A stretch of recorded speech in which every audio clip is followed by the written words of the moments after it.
մենք ունենք ավելացած թվեր եւ սա անխուսափելի process է։ Մեր երկիրը համարվում է աշխարհի ամենաանվտանգ պետություններից մեկը։ Հայաստանում սպանությունների թիվը աճում է, թե ոչ, պատասխանը կախված է նրանից, թե ում եք հարցնում։ Եթե հավատանք իշխանություններին, մենք ապրում ենք աշխարհի ամենաանվտանգ երկրներից մեկում։ Եթե նայենք պաշտոնական վիճակագրությանը, ոչ միայն թիվն է աճում, այլ նաև արդարադատության համակարգը ի վիճակի չէ ընդունել ծանր հանցագործությունների հոսքը։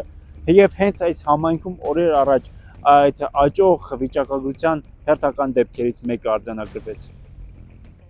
Նոյեմբերի 24-ի լույս 25-ի գիշերը Նոր-Նորքի Շոպրոնի փողոցի հասցեներից մեկում մի խումբ անձանց միջև տեղի ունեցած ծեծկռթուքի ընթացքում մասնակիցներից մեկը իր վարած ավտոմեքենայով մի քանի անգամ վրաերթի էր ենթարկել կռվի մասնակիցներից Երևանի բնակիչ 31-ամյա Բորիս Արզումանյանին։ Նա մահացել էր։ Այս դեպքից առաջ էլ նույն ամսում էր սպանություն գրանցվել օրը ցերեկով Աբովյան քաղաքի կենտրոնական փողոցում։ 24-ամյա Սարգիս Զեյնալյանին դանակահարել ու սպանել են հենց կանգառում սպասող մարդկանց եւ փողոցով երթևեկող վարորդների աչքի առաջ։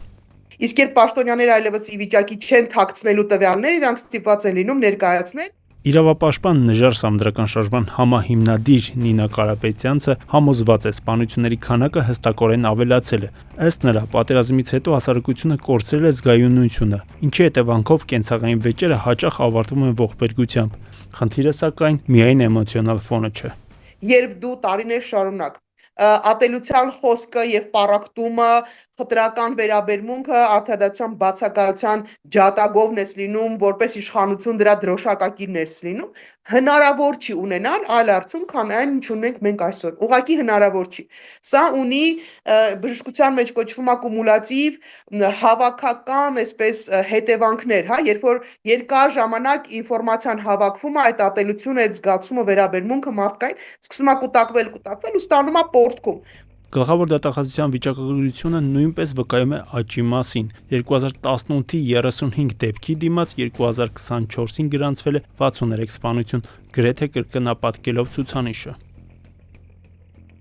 Դատախազության տարեկան զեկույցներն արձանագրում են սպանությունների դեպքում գերակշռում է հրազենի գործադրումը։ Վերլուծությունները ցույց են տալիս, որ դրանց զգալի մասը նախկինում կատարված հանցագործությունների շարունակությունն է, իսկ հեղինակները նախկինում դատապարտված անձինք։ Ըստ փաստաթղթերի սպանությունների մի մասը հետևանք է կողմերի միջև տևական թշնամական հարաբերությունների, որոնց մասին իրավապահ մարմինները տեղյակ են եղել, սակայն կանխարգելիչ միջոցառումներ չեն իրականացրել։ Մենք ախտորոշել ենք խնդիրը եւ հետեւողականորեն մշակում ենք լուծումներ, որոնք երկարաժամկետում կայուն արդյունք պիտի թողնեն։ Իշխանությունը իդեմս ներքին գործերի նախարար Արփինե Սարգսյանի հերքում է վտանգավոր աճի մասին թեզերը։ Նախարարը պնդում է, Հայաստանը միջազգային սանդղակով անվտանգության առաջատար դիրքերում է, իսկ սպանությունները կազմում են ընդհանուր հանցավորության չնչին տոկոսը։ Հայաստանում սպանությունները կազմում են հանցավորության ընդհանուր կառուցվածքի 0.2%։ Հանրապետությունում շարունակում են գերակշռել կենցաղային բնույթի սպանությունները,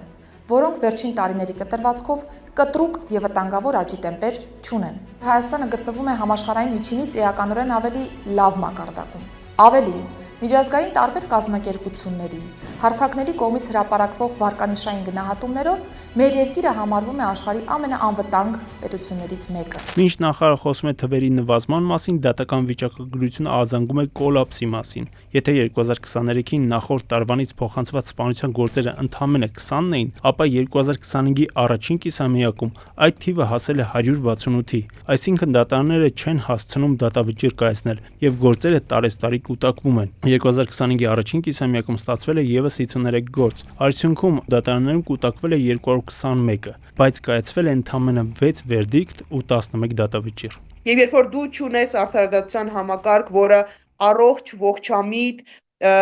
բավարար արագ տեմպերով, ոչ թե չբացատրված արագ, այլ արդարացված արագ տեմպերով տալիս է հարցերի պատասխան, դրա հետևանքը պիտի լինի, կարող է լինել եւ վենդետաները եւ